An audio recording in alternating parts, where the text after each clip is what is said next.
She was a dancer, tourist, child's best friend, a scientific puzzle, and delight to all those that knew her. This tiny tourist from the East was a true pioneer of Wyoming.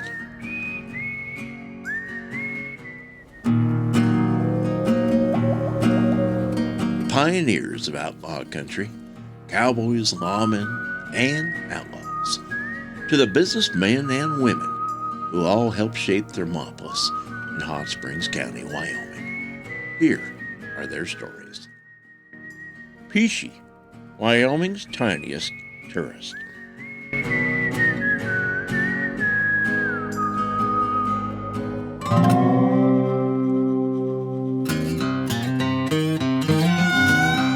Welcome to another episode of Pioneers of Outlaw Country, where we delve into fascinating stories from Wyoming's past that often go unnoticed.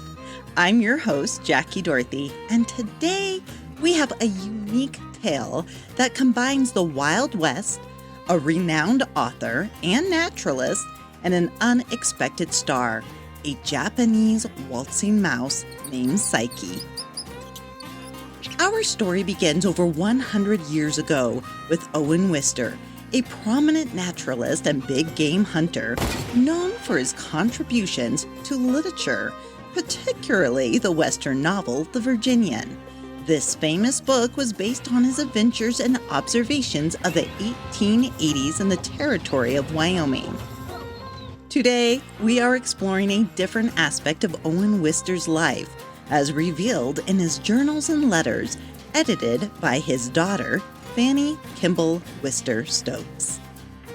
Owen wanted his children to experience for themselves the wild country that had captivated him nearly 30 years before. Thus, in 1912, the Wister family embarked on a journey out west to Jackson Hole, Wyoming. Among their unique companions was Psyche, a black and white Japanese waltzing mouse, who was affectionately known as Peeshee by the four Wister children.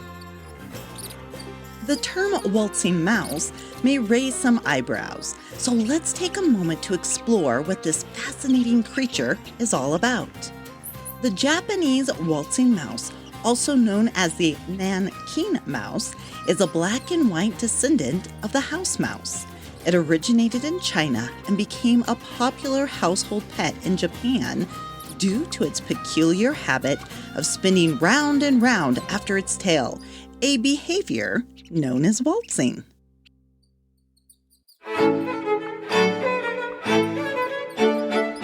This trait was once thought to be related to a disease of the ear labyrinth, but Dr. K. Kishi's research suggests maybe it was the result of centuries of confinement in small cages. Scientists were intrigued by this tiny mouse and continue to study its antics even today, trying to discover just what causes the waltzing mouse to dance so compulsively. Before we jump back into the Wyoming wilderness, let's explore an intriguing event that unfolded in New York City on April 21st, 1911 at the Waldorf Astoria, showcasing the fascination all ages held with this tiny creature. Raymond Dittmers, a curator from the Bronx Zoo, was invited by the Rocky Mountain Club to share insights about his work. In a banquet room filled with club members, Dittmers unleashed a collection of live samples from the zoo, including snakes, lizards, monkeys, and, you guessed it, waltzing mice. As the club members indulged in their dinner, the company of these exotic creatures added a touch of adventure to the evening. Boa constrictors, king snakes, gophers, and even a woolly monkey from Brazil were part of the entourage. The waltzing mice entertained the diners as they danced around the tabletops, and the New York Times boasted on how well behaved the tiny guests were.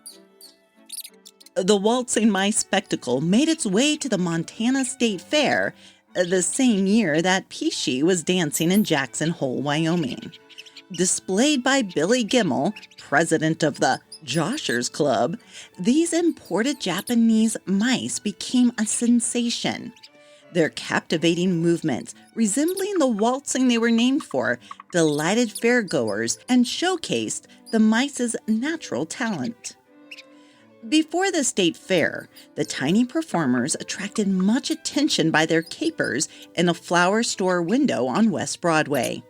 According to the Butte Miner, there were 4 mice, and almost constantly, for hours at a time, night and day, they whirled around and around in a glass-enclosed space about 3 feet square, fitted out with a teeterboard and other objects that gave it the appearance of a miniature children's playground.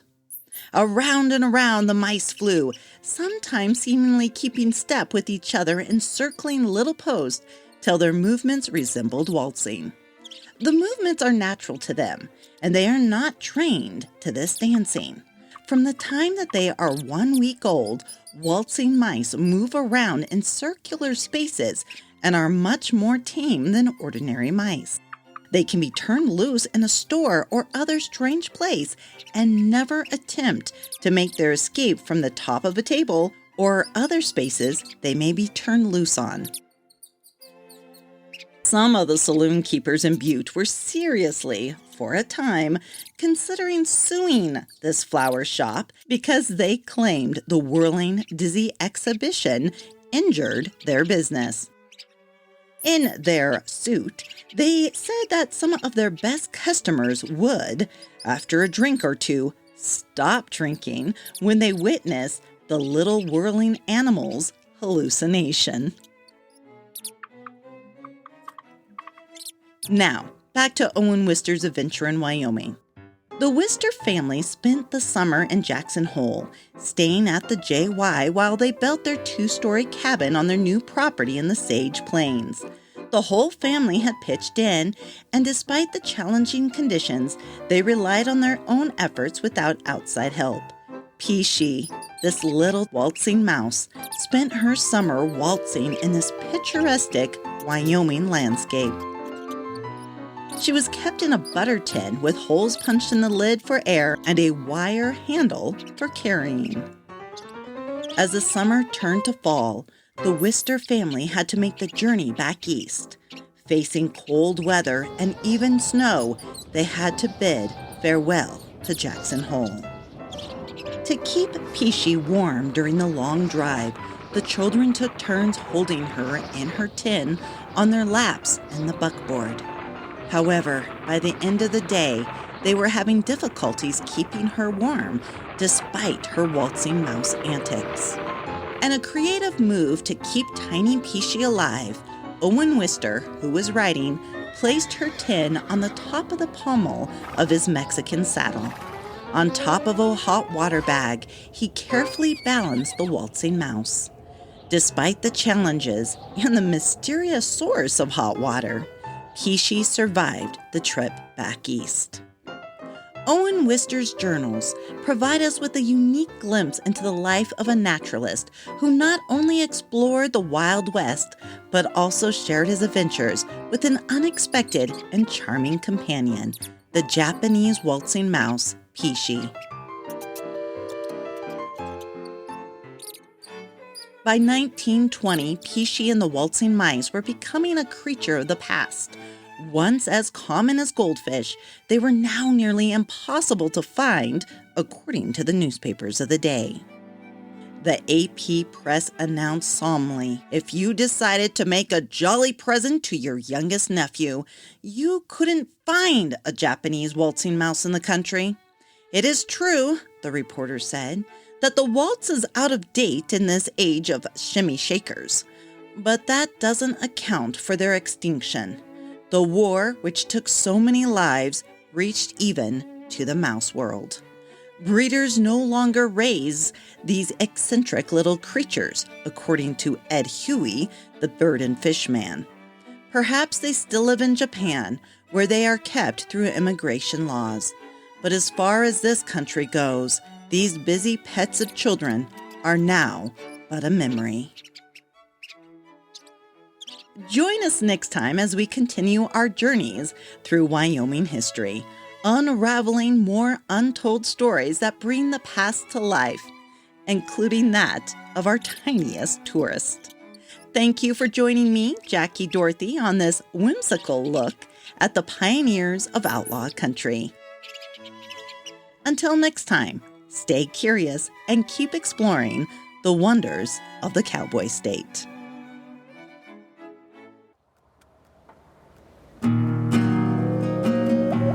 Thank you for listening to Pioneers of Outlaw Country. Be sure to subscribe, as you don't want to miss a single episode of this historic series. The stories of our pioneers are brought to you by Hot Springs County Pioneer Association. This program has been made possible through a grant from Wyoming Humanities. This was a production of Legend Rock